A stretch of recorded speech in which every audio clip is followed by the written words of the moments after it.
Welcome to Gaming in the Gospel. Yet again, this is the episode where we'll cover Chapter 2. So if you've not yet picked up a copy of the book, be sure to look for that on Amazon, or you can find the audiobook or the Kindle version anywhere you look for those things. But we want to spend some time filling in the gaps and giving you more things to think about with regard to Chapter 2, which is called Out of Time Units. And the main thrust of this chapter is the idea of killing time and passing time. But before we get to that, let's nerd out a little bit thinking about the games that we spent a lot of time playing. So my name is David Calvert, and this is Dave Wright. Hello. I spent a ton of time playing when I was on PC, when I was a PC gamer. I was OG and part of that first generation of first-person shooters. And so I remember playing the shareware version of Wolfenstein and Doom, but then Dark Forces came out. And as a Star Wars fan, it was amazing. I definitely played like the demo, the free demo, easily played through that level 30, 40 times. Yeah. Because that's where you steal the Death Star plans. This is way before Rogue One was even a glimmer in anyone's eye. And so this was, for me, it was canon. Like, I'm playing as the dude stealing the Death Star plans. Like, it was amazing. And so then when the game comes out, I played through it so many times. There were mods available and then multiple expansions. And then that whole franchise turned into Jedi Knight 2 and 3. And so those games, I don't even know that I would want to try to find how many hours I played through the Dark Forces series. I was just thinking of the emotions of coming down that elevator and that first scene, that hallway, and just like, hey, what's going on? This looks like the Death Star. This looks like I'm somewhere. Yeah. Yep. And one of my favorite things about all of the games that LucasArts makes is the sound design. I mean, Ben Burtt is a genius. And so the fact that he put together all of these completely unique sounds that if you hear them in any other property, you're like, that's a TIE fighter. That's a lightsaber. And so when you're playing a LucasArts game and they're including all of these sound design things, like, you're immersed. The sound of the mouse droid. Yeah. The little mouse droid. Man, you hear it when you're walking through a level and you know to look down and to like figure out where the mouse droid is.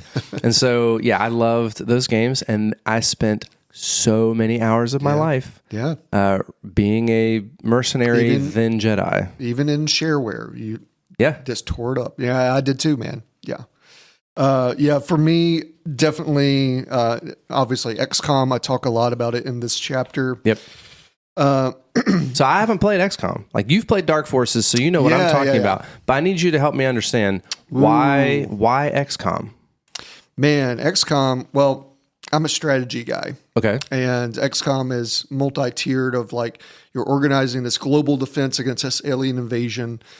You run a base. You have soldiers. You have craft. You have equipment. You have management stuff. Okay. Which sounds really boring, but like, you get into the details of it, and then you're like, okay, I can do this, I can do that, I can do this now. And then... Are there a bunch of hotkeys you had to learn to like jump between things? Okay. No, it isn't one of those. Okay. It was just point and click on a menu screen, and you had this globe that would rotate, and you'd have your base, and then you start seeing UFOs flying around. You have to go and shoot down the UFOs with your interceptors that you would build up and purchase the right equipment for, and depending on what equipment you have, be how effective it would be against it. Okay. And then you'd finally shoot one down, and you have to send your Sky Ranger with your troops. And the thing that really absorbed me, like, I know you're a story guy. You love stories and games. But for me, for XCOM, you could insert your own story into it because you could rename the soldiers. Okay. And you start naming all these soldiers after your friends and your family. And there's this emotional connection when you send mom out. Yeah. To kill the aliens. To kill the aliens, and she gets killed on the ramp. No. Yeah. So this and of course, an XCOM is traditionally super hard. It's the classic Iron Man mode. Did it have levels of difficulty? Like, could you dumb it down if you needed to? Or? Oh, yeah. But, well, at least in the first one, the difficulty was broken. You could do Superman level, but as soon as you reload the game, it would revert back to the easiest level. But Interesting. Still, the easiest level was still brutal for most players. Okay. And it brought the term permadeath into gaming of this. Like, because once that soldier is gone, unless you reload the game, and like revert back, that soldier's is gone. There isn't reviving. There isn't anything like that. But okay. But something exciting for me that there's been. The XCOM series has been running for years and has gone through many iterations. And we're all looking for XCOM 3 right now. Okay. XCOM 2 came out in 2016, War of the Chosen, and then they released Chimera Squad. I know your eyes are glazing over right now, but for the listener that knows what XCOM is, high five to you right now. Yeah. Because you know what's going on. But the exciting, every couple of months, I'll do a Google search for XCOM 3. Okay. And I found out that 15 of the developers from Firaxis, which was the company that made the reboot of XCOM, they are working on a Star Wars game. Really? Yes. These 15 veterans of the XCOM franchise are working on a Star Wars game, which in my mind, they're going to take Star Wars and make it this base management things, soldiers things. Essentially, you're running the rebellion. Okay. So think of that, Dave. At least, now, and this is through Bit Reactor Studio. There's very little information about it, so I can only speculate about what this game will look like. But essentially, so David, like you're running a rebellion. Part of the rebellion, you're probably managing a base. You have your soldiers. Maybe you recruit a Jedi, and you go on missions. And you're collecting resources, you're collecting information, and it's probably this isometric third-person view thing. Okay. And it's probably might be turn-based, which was a big thing of XCOM. So, so it's turn-based. Yeah. So I'm speculating what they're going to do, but but if 15 of these guys are doing that, it's like they obviously have XCOM in their head. Right. For a Star Wars game, and I think that would be pretty interesting. Yeah. So LucasArts made several, clones, pun intended, of things. So like Star Wars Battlegrounds, was a Civ clone. And I definitely dumped hours of my life into Battlegrounds, usually playing with my roommate, who always dominated me. And it was one of those like insanity things. Like I kept trying to play him thinking it was going to be different the next time. And it never was because I'm insane. And then there's also a game called Rebellion that was like a turn-based kind of like galaxy-wide type game. But it sounds like XCOM would be a much more user-friendly, intuitive experience of that kind of galaxy-wide thing.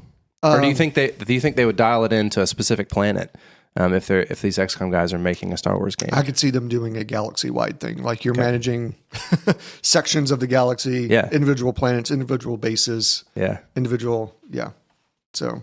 Wow, that's really cool. But also, these guys have been really good at. It sounded like, that's just micromanagement. They've done really good at distilling micromanagement down to just like, okay, this is actually fun to manage, to do. So after I couldn't keep up with my PC building, like I mentioned last episode, I did jump over to console, and I spent, again, untold hours, although I can track them now in Halo Waypoint, but I played Halo so much.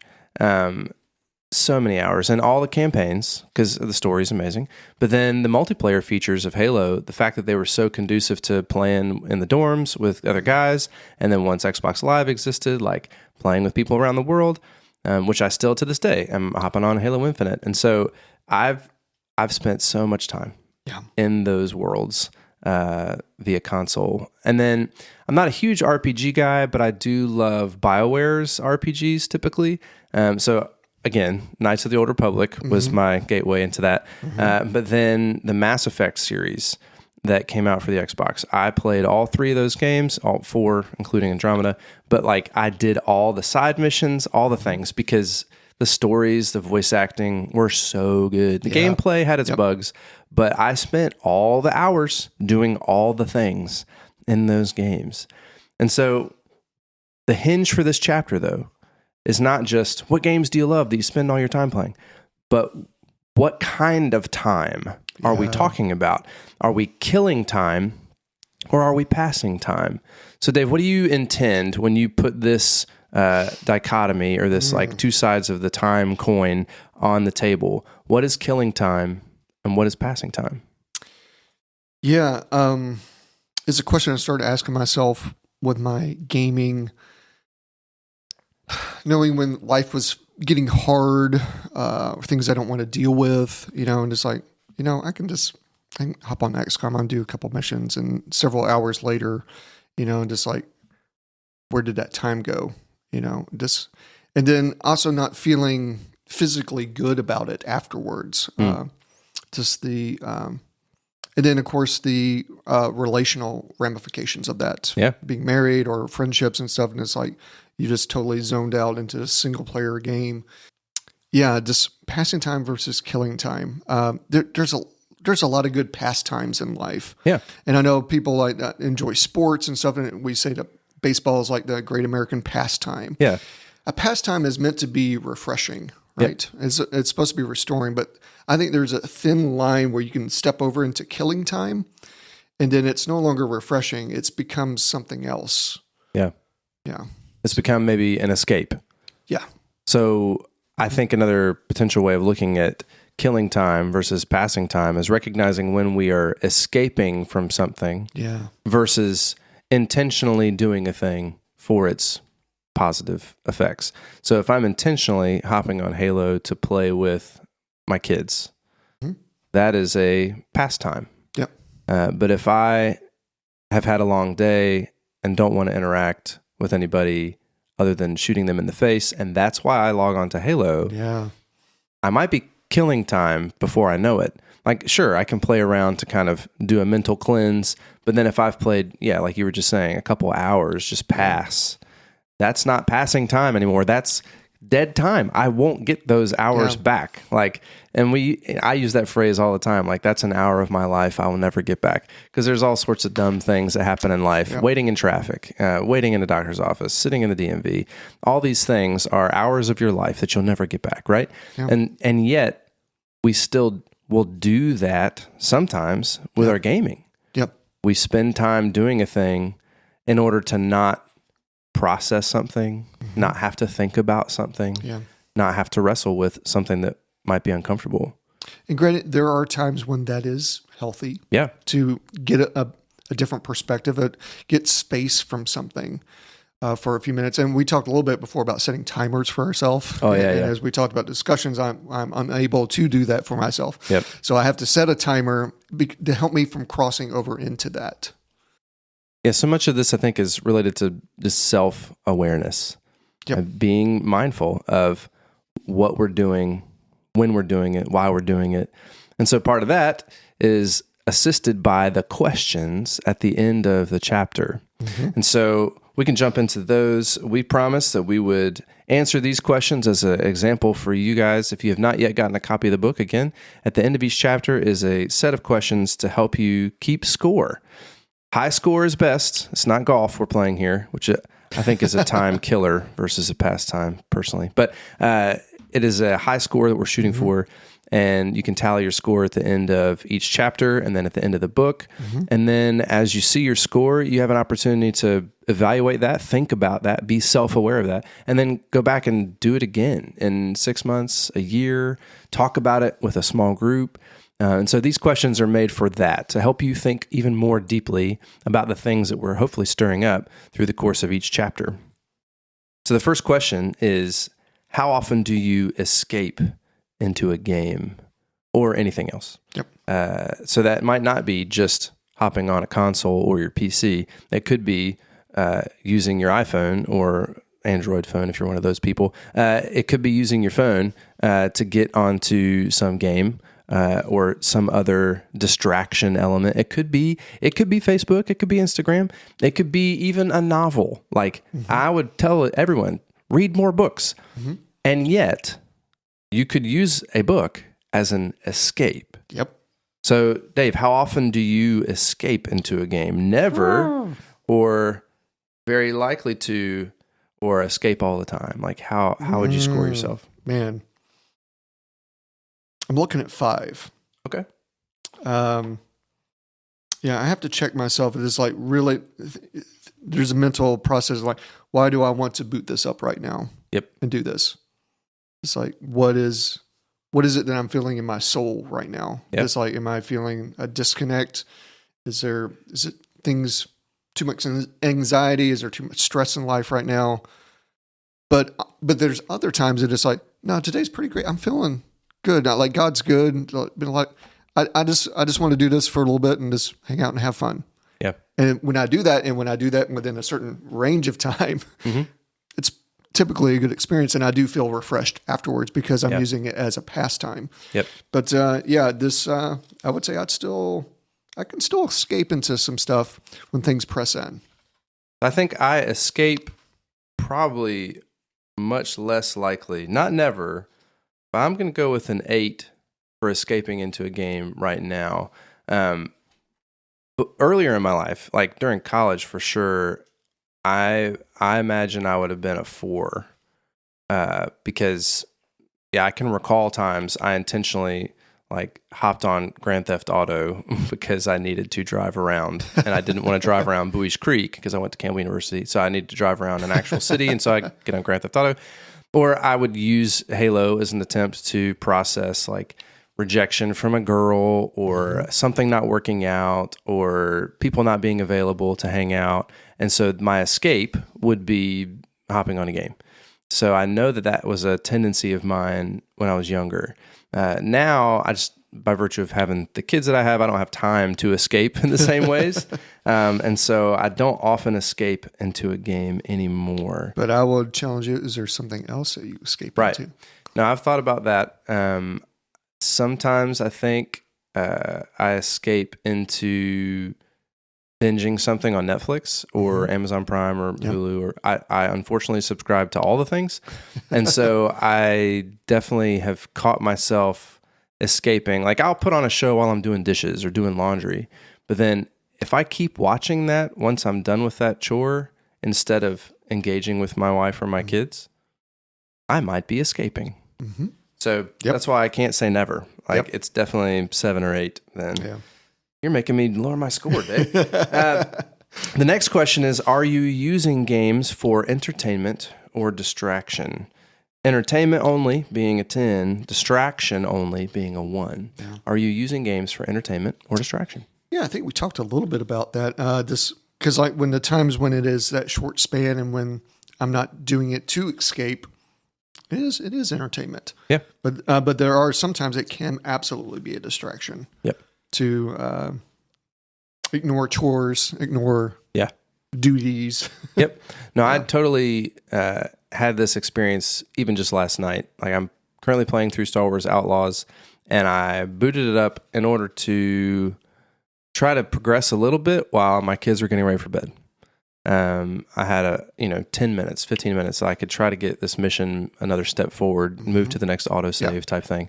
But then as I got in, my kids started fussing with each other.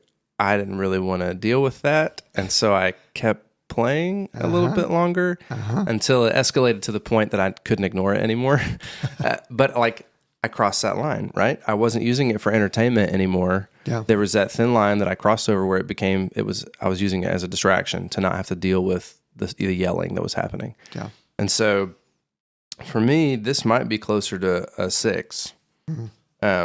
Because of just how close I push it to the line every time.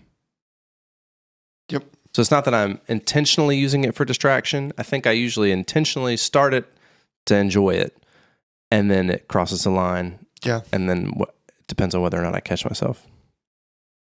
Yeah, that happens a lot. Yeah. Yeah. Yeah, I'm right there with you. I'm probably right around 6 as well. The third question is, how does your body feel after gaming? And we're not talking just about your thumbs and your trigger finger. How does your body feel after gaming? We talked a little bit about this as well the last couple episodes, but how does your body feel, Dave? I talked about like, even with like XCOM, which isn't like a horror game or a scary game, but like there's a lot of tension, a lot of focus, like my jaws will lock up. It's like I'll feel the tension in my jaws. So you're like grinding your teeth? maybe that's what I'm doing. And it's like I feel the tension in my shoulders, and it's like, oh, gosh, this is like, what just happened is like I haven't been working out or something, but I've been like, Yeah.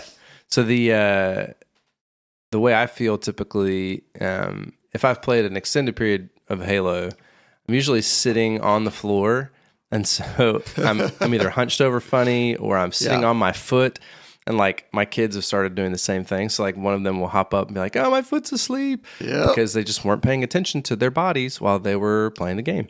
And so there were times for sure on PC where I know that, I mean, I had a big fat box monitor back in the day, and I would definitely be hunched. Like my back was curved, my shoulders are curved in, and my hands were in the shape of a mouse and, the keyboard spaces. So like, I think there's, again, a thin line that up until a certain point, our bodies are okay being in that kind of focused, still position. Yeah. But once you cross the invisible line, which is probably going to be a little different for each person, your body doesn't want this anymore. Yeah. You need to be able to stand, to walk, to go outside. And so it's interesting, though, that I think a lot of us don't even know we didn't even know this is a question to ask, right? How does your body feel after you play a game? Because we are embodied souls. Mm-hmm. Like God created us both body and soul and spirit. So like we have this tangible part of us that will be ultimately like eternal. Like when we're resurrected, we have bodies. It's like the body is really important, and we can't just like disembody and play a game. Mm-hmm. We don't disconnect from our bodies even while we're immersed in a digital space. Like we still have bodies. So this is a really important question that if you've never asked this before, hopefully you're asking it now. Does your body feel good, okay, or like poop? And so I would say most of the time my body feels okay. Again, like 6 or 7 after gaming, because I have been more mindful of kind of listening to my body. Mm-hmm. But I can remember vividly times where I felt like poop after playing. Yeah, just like I got a weird thing in my left knee that pops out a little bit, and if I sit in a certain way, tuck it under my right, within 30 minutes or something like it freezes up. Oh man! And it's a subtle reminder. It's like, hey, you've been in this position for a while, just like you need to move around. And I can think of this like even being on my phone, my arms would lock up, my elbows, and just like if I'm in bed or something, and it's like you know, and I don't know if that's God's way of giving us subtle reminders like, hey, this isn't the thing I made you for. Yep.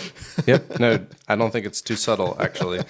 The next question is, how often do you use gaming to procrastinate? So this is a question that gets at the intent behind things. How often do you use gaming to procrastinate? Not often is a 10. Every time is a 1. Definitely sometimes for me. Okay. I can talk about this book. Wanting to write this book and doing the hard work of the formatting and the editing of it. Like, nah, dude, I just want to boot up XCOM. I want to go play Quake. I want to, I'm just going to do that. Okay. Yep. And then and we won't talk about how long that took. So, yes. For me, I don't use gaming to procrastinate.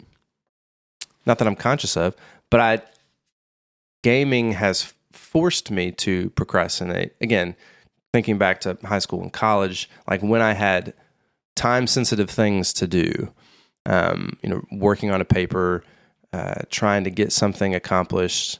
Maybe for now, I'd be like doing my taxes. Like, am I going to go game to avoid doing my taxes? No, I don't have the intent to do that. But then I realized, like, over the last 3 months in which I could have done my taxes, I have played hours and hours and hours of games.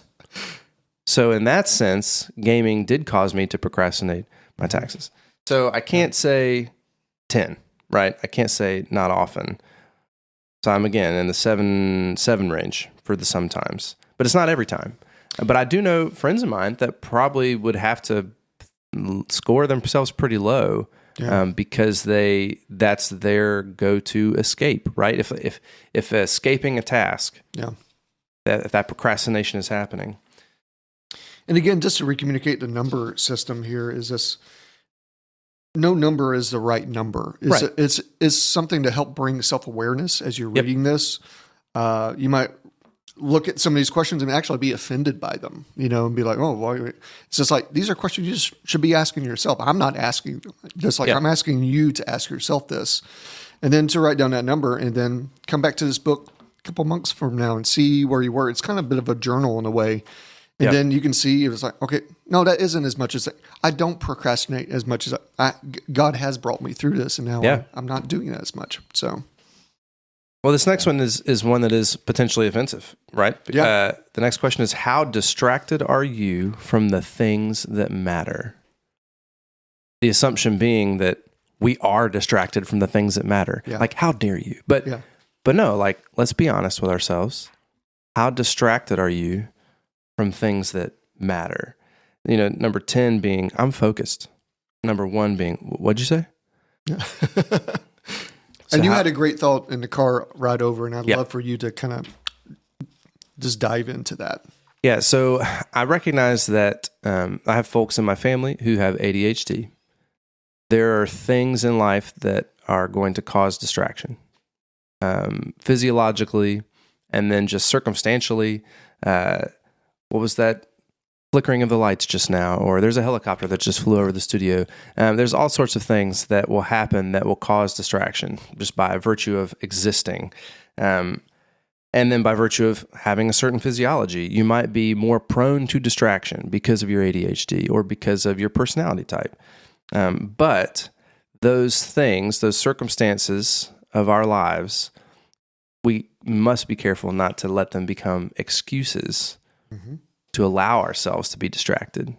Just because I have ADHD doesn't make it okay for me to ignore my task at hand. Yeah. Instead, once we're, again, like self-aware of our personality, of our particular struggles, of our particular propensities to distraction, once we're aware of that, we can't forget it. Once you see it, you can't unsee it. Yeah. Once you know it, you can't unknow it. And so God has made us this way so that as we know things, we can begin to lay them down and trust Him. So He's calling us into deeper trust all the time. And our circumstances, our distractions, give us opportunity to trust God. So I would say, to answer the question for myself, how distracted are you from the things that matter? I'm, again, probably in the 7 range.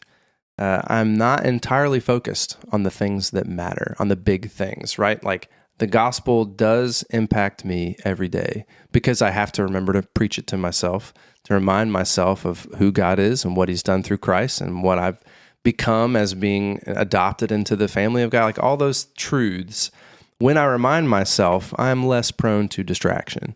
But there are definitely times of the day where I'm not conscious of the things that matter, whether by choice or not. And so I can't answer that I'm totally focused. Yeah. I put myself at a 7, I think. Okay. There's times of feeling cloudy throughout the day and forgetting the priorities, forgetting a list of things I need to do for my wife or for my job. I'm just like, and some of that is chemical with sugar intake or caffeine intake, and it's like listening to my body and it's like trying to hack my own body's chemistry so I can stay more focused. Yeah. So it fluctuates, but I would put myself around the 7, I think. Okay. So. In each chapter, there's a custom question or a mod that you can install. And so I thought of a custom question as I was thinking through this chapter that is connected to my phone. I thought a bonus question for me would be, do you keep track of screen time?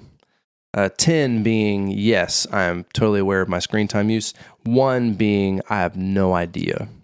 And so for me, do you keep track of screen time? Again, I'm around a 7 because I've begun to use that app on my iOS devices more often. It gives a notification weekly of like, hey, your screen time was up or down. And if you click on it, it then shows you which apps you're using the most. And so that doesn't account for my gaming time, right? It doesn't AI has not made everything connect yet. So I know. So I can't get my Xbox time on my iOS device. But like right now, I mean, I'm on my iPad and my computer and my phone the most during a given day. And most of it is work related, but not all of it. And so being able to see, I was on Facebook that much. I used Instagram that much. Yeah. I was on the Photos app. Like what was I doing? Like knowing what's going on in these spaces helps me to make better choices. So that was why it's an important question for me, I think, is do you keep track of screen time? Do you keep track of your screen time in any way? Outside of the Steam hour tracker, but I don't have it on my phone. Okay. I'm one of those Android guys, but I know there's apps for that, and I will do that. So I have to score myself pretty low, I suppose. Ooh, okay. And then there's a spot to add your scores from this chapter and the previous chapter to see what your subtotal is. But there's always a bonus question that gives you a bonus boost if you can answer a certain way. The bonus question is, can you recognize when you're killing time versus passing the time? Yeah. If you answer yes, you get a +2 or ×2 bonus. If you answer no, you pass without collecting anything. Yeah, you don't get the bonus. I think I can answer yes, that I can recognize when I'm killing time versus passing time. I guess the qualifier for me, though, would be, can you recognize before you start? Or can you recognize after you've started? But I still think it's a win if you can identify that line. Okay. For me, I probably always, after I've started, I'll have a moment that the Lord gives me a check, and I'm like, wait a minute. Okay, I'm good. Or wait a minute, I need to turn this off. Yeah. But it's always after I've started. Yep. I think I can answer an affirmative on this as well. It makes me think of when my dad passed away in 2009. And this is back when iPhone games were coming out, and they were not high quality games. Right. But there was a number of games that were essentially used time as a resource. And it was some army game. I was building up an army base. For like in 5 minutes time, you can gain 5 tanks, and then you build up this whole army, and you can attack your neighbor, this other person, this random person, and it's had this idea of this trying to conquer the world or something. But it sounds very XCOM-y. Yeah, go figure.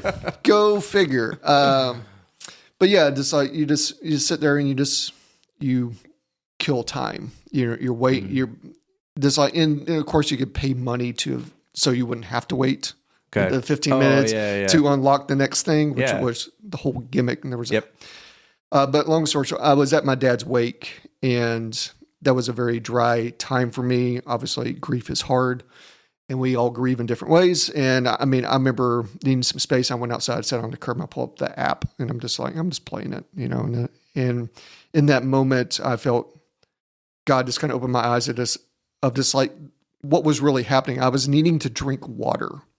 I was needing love from my Heavenly Father and from my family. I was just needing water.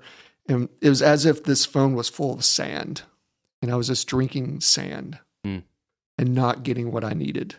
And I thought if I distracted myself with this game, it would make that pain go away, and it didn't. So for me, that is when that moment crossed over for me of like identifying passing time versus killing time.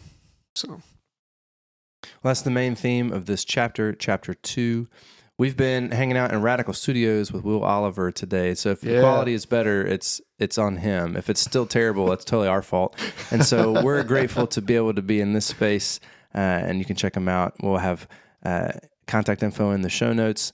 If you have any questions, feel free to hit us up, and hopefully you have answered some of these questions more positively than us. But if not, we want to at least get you to think deeply about these things. And we'll see you in the next episode for Chapter 3. Okay, thanks, bye. Dave. Yep. Okay, bye. Thanks for listening. Be sure to check out the book, Gaming in the Gospel, on Amazon. Available on Kindle and audiobook. Gaming in the Gospel is produced by Evan Staley with Staley Media. Audio recorded at Radical Production Studios by Will Oliver. Published by Nebthos. Welcome home, travelers.